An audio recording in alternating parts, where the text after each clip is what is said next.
네, 오늘 본문은 삶의 다양한 주제에 대해서 지혜를 말하고 있습니다. 14절부터 16절은 삶에서 부주의한 처사를 조심하라 라는 경계의 말씀입니다. 부주의한 처사를 조심하라.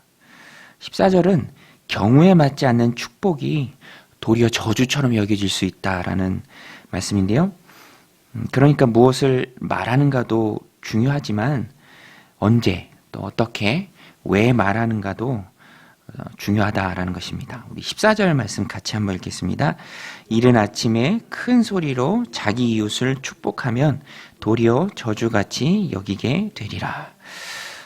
이른 아침에 큰 소리라는 말씀은 이것이 전달하는 것은 진심이 결여된 인사치레의 말이라는 것입니다.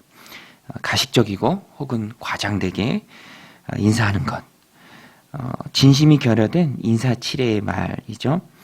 아첨하고 놀리는 것으로 비춰질 수 있습니다. 그래서 부작용이 생긴다라는 것입니다. 축복의 말이 언제나 좋은 것이죠. 그러나 때와 또 시기, 그것이 중요하다라는 것입니다. 말이라는 것은요, 상대방에게 나의 의도가 전달되는 것이기 때문에 항상 조심해야 합니다. 어떤 때에는 전달되지 말아야 의도가 있다면 그냥 입을 닫고 있는 게 훨씬 더 나을 때가 있죠. 항상 내 마음이 또 내 의도가 전달되는 것이기에 신중해야 할 것이 바로 말이죠.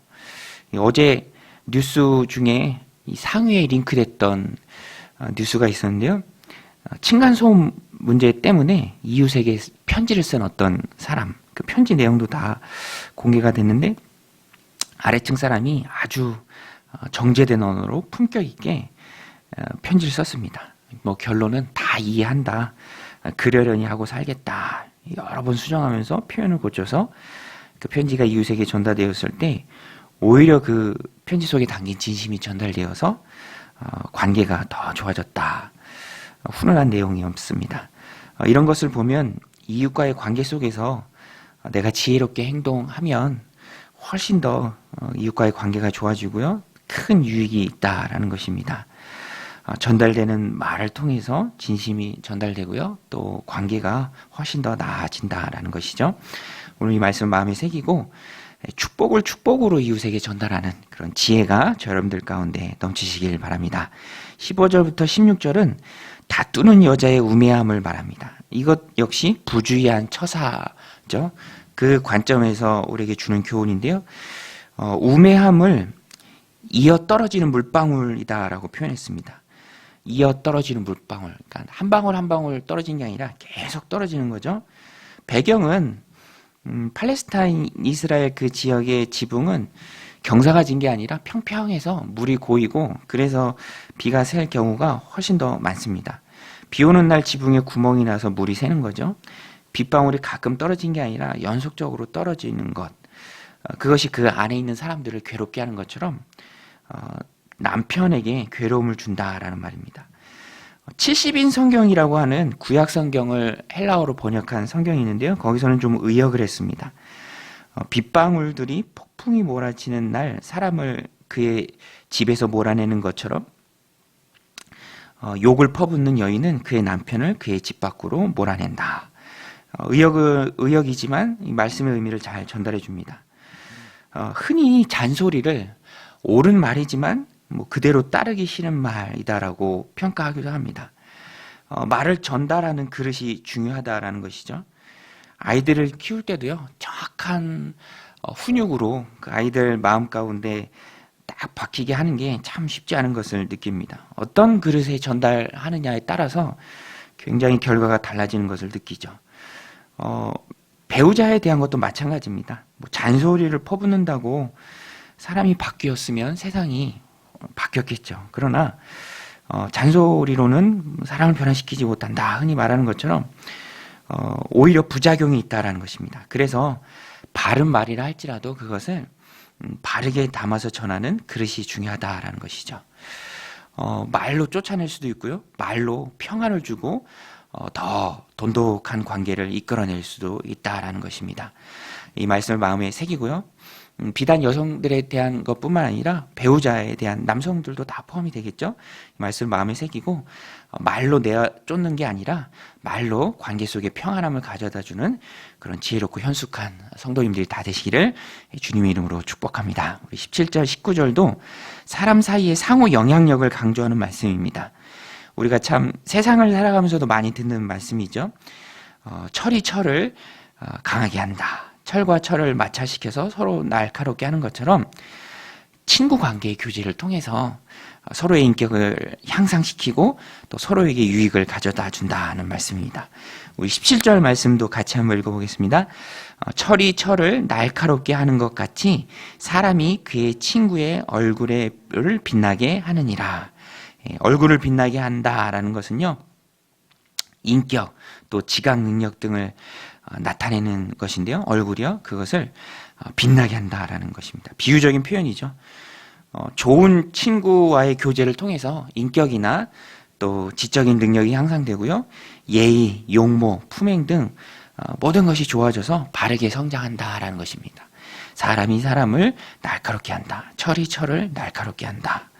그러니까 철이 철을 날카롭게 하기 위해서 서로에게 철이 필요하듯이 사람은 사람과의 교제가 필요합니다. 사람 간의 폭넓은 교제를 통해서 발전하는 것이죠. 고립되어 있고요. 또 홀로 있으면 날카롭게 되지 못하죠. 정체되어 있습니다. 폭넓은 교제를 통해서 발전의 가능성을 키우는 것이 중요하고요. 그것이 지혜라는 것입니다. 저도 목회자 모임을 정기적으로 나가는데요. 나가서 얻는 게 참 많이 있습니다. 도전도 받고요. 또 위로도 받고 그래서 그 모임이 참 귀하다라는 고백이 있습니다. 제가 가는 길을 먼저 가신 분들을 통해서 듣는 지혜가 있죠.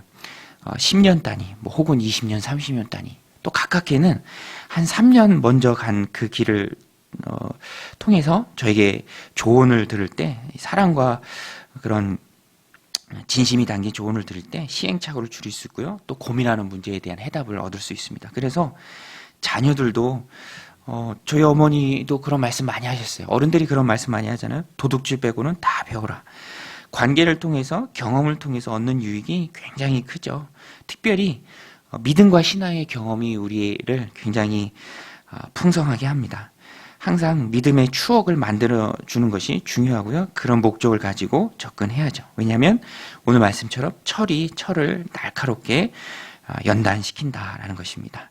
그래서 우리는 항상 관계 속으로 들어가야 하고요. 또 많은 관계 속에서 좋은 유익을 얻어야 합니다. 오늘 이 말씀을 기억하고 다양한 만남과 경험 속에서 하나님 크게 쓰시는 강철 같은 믿음의 사람으로 연단되어지는 은혜가 여러분들 가운데 있으시기를 바랍니다. 21절은 자중하는 마음에 대한 교훈입니다. 잠언에 몇 번 등장하는 말씀인데요. 근데 오늘 본문에서는 뒷부분 동사는 빠져 있습니다. 그래서 앞부분을 가지고 의미를 유추해서 단련한다라고 되어 있습니다. 우리 21절 같이 읽겠습니다. 시작. 도가니로 은을, 풀무로 금을, 칭찬으로 사람을 단련하느니라. 여기서는 칭찬이라는 말이 좀 부각되어 있는데요. 칭찬이라는 것은, 여기서 나오는 칭찬이라는 것은 단련의 의미를 가지기 때문에 칭찬받을 때 자신을 잘 다스리는 것을 의미합니다. 주위의 칭찬에도 불구하고 항상 겸손하고 성실한 삶의 자세를 지속할 수 있는 사람이라면 어떤 상황 속에서도 자신을 잘 돌아볼 수 있다는 것입니다. 여러분, 성도를 단련하는 건요, 고난과 핍박뿐만이 아니에요. 칭찬도 하나님께서 단련하는 도구로 쓰십니다. 칭찬을 잘 받아요. 그런데도 교만해지지 않고 겸손하면서 평정심을 잃지 않는 한결같은 모습으로 자신의 삶을 살아내는 사람이 있다면 그 사람은 성숙한 사람이죠. 사람의 상황은요, 그때그때 변합니다. 바닥에 있을 때도 있고요. 또 늘 바닥에 있는 것은 아니죠. 높아질 때가 있습니다. 칭찬받을 때가 있고요. 인정받을 때가 있고 박수받을 때가 있습니다. 그럼에도 불구하고 한결같다면, 내가 바닥에 있든지 높아져서 칭찬을 들을 때든지 한결같다면, 늘 겸손하다면 그 사람은 성숙한 사람이죠. 그래서 우리가 잘 되고 칭찬받고 박수받을 때 이건 역시 하나님이 나를 단련하시는 시간이구나라는 것을 우리가 깨달아야 합니다. 오늘 말씀을 기억하고요. 사람에게 칭찬이 연단의 도구가 된다는 것을 기억하고 일이 잘 되고 박수받고 칭찬받을 그때에 겸손하여 한결같은 마음을 유지하는, 그래서 잘 단련되는 저 여러분들이 다 되시길 바랍니다. 23절로 27절은요. 근면을 통한 번영을 말합니다. 우리가 늘 하나님의 말씀을 받으면서 기억해야 할 것은 착하고 충성된 종이죠. 그래서 충성된 종은 착한 종이고요. 게으른 것은 그 자체로서 악한 것입니다. 나쁜 것이죠. 부지런한 것은 선한 것입니다. 그러므로 내게 주어진 일에 항상 마음을 두고 부지런히 일하라는 것입니다. 우리 23절 같이 읽겠습니다. 내 양떼의 형편을 부지런히 살피며 내 소떼에게 마음을 두라. 예. 여러분, 땀 흘려 일하는 것이 하나님 기뻐하시는 삶인 줄로 믿으시길 바랍니다.